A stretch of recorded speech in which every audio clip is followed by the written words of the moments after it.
Hello friends, GSP એજ્યુકેશનમાં તમારું સ્વાગત છે. આજનો ટોપિક છે ડૉક્ટર સર્વપલ્લી રાધાકૃષ્ણ. આજે આપણે 10 લાઈન ડૉક્ટર સર્વપલ્લી રાધાકૃષ્ણ વિશે લખીશું. તો ચલો શરૂ કરીએ.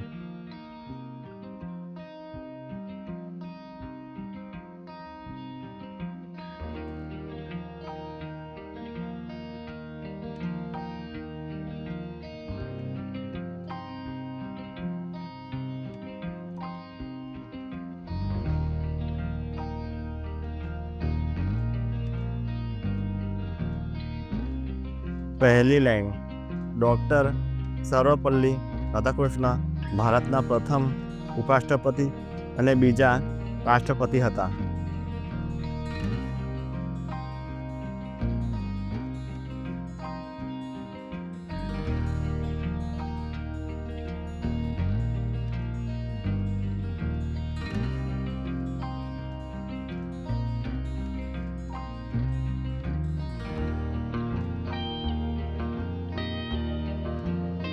બીજી લાઈન, તેમનો જન્મ 5 સપ્ટેમ્બર 1888ના રોજ તમિલનાડુના ચેન્નઈની નજીક તિરુતાની નામના ગામમાં થયો હતો.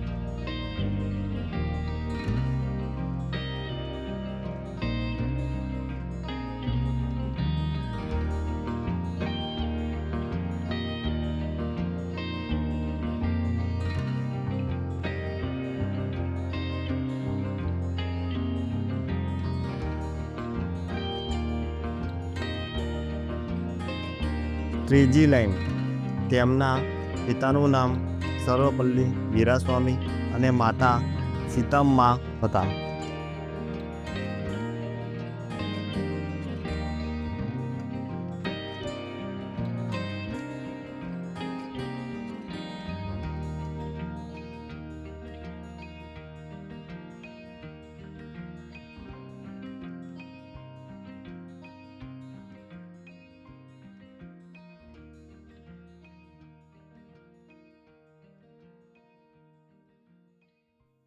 ચોથી લાઈન, ડૉક્ટર સર્વપલ્લી રાધાકૃષ્ણને સારા વક્તા, વિદ્વાન, પ્રોફેસર અને ફિલોસોફર હતા.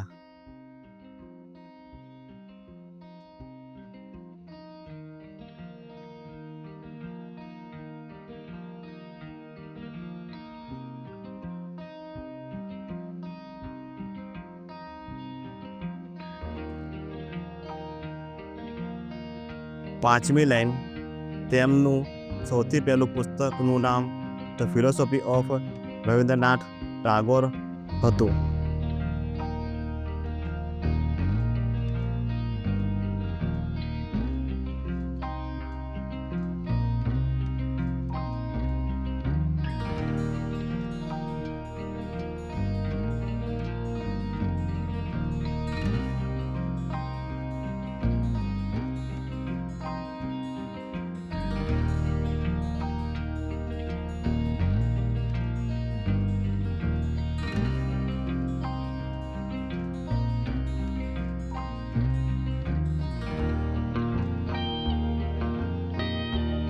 છઠ્ઠી લાઈન, ડૉક્ટર સર્વપલ્લી રાધાકૃષ્ણ 1948માં તેઓ યુનેસ્કોના ચેરમેન બન્યા, જ્યારે 1949થી 1952 દરમિયાન તેઓ સોવિયત યુનિયન ખાતે ભારતના રાજદૂત રહ્યા હતા.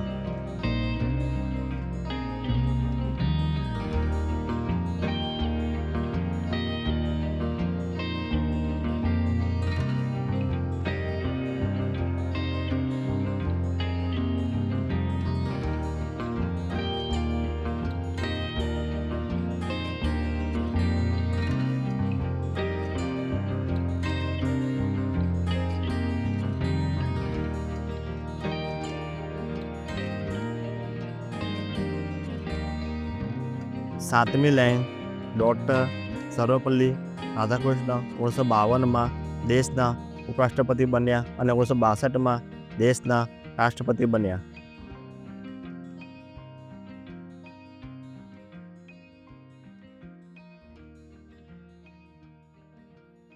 આઠમી લાઈન, તેમણે 1954માં ભારત રત્નથી સન્માનિત કરવામાં આવ્યા હતા?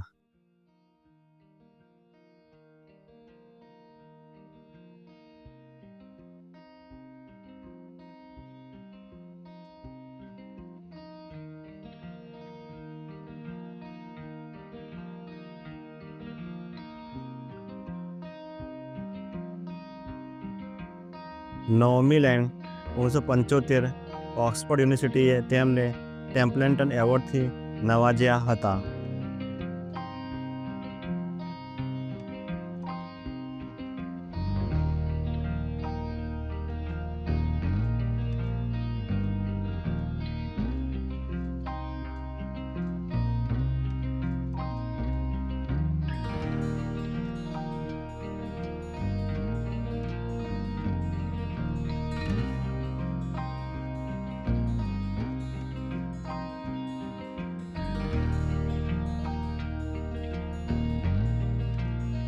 10મી લાઈન ડૉક્ટર સર્વપલ્લી રાધાકૃષ્ણનું અવસાન 17મી એપ્રિલ 1975માં થયો હતો. દર વર્ષે તેમની યાદમાં શિક્ષક દિવસ ઉજવવામાં આવે છે. જો તમને મારો વિડીયો પસંદ આવે તો લાઈક કરો, ચેનલ સબસ્ક્રાઈબ કરો અને શેર કરો. Thank you. જય હિન્દ, જય ભારત.